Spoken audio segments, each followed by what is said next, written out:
bass. Kragelmekanikken. Skrangle og ringle og rangle, hver en helge setter trikken. Ta hele slags leven, det heimevernsmusikken. Midt i trafikken, 17. mai. 17. mai, er vi så glad i. Dagen da landet vart fritt, og folket vart glad.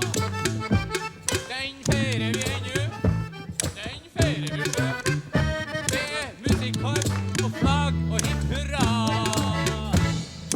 Kasseroll og trekkspill. Lysk og kragelmekanikken.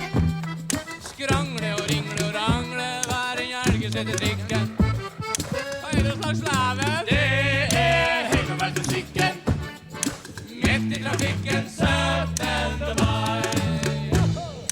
17. mai, er vi så glad i. Da spiller hele landet på Ja, vi elsker dette landet.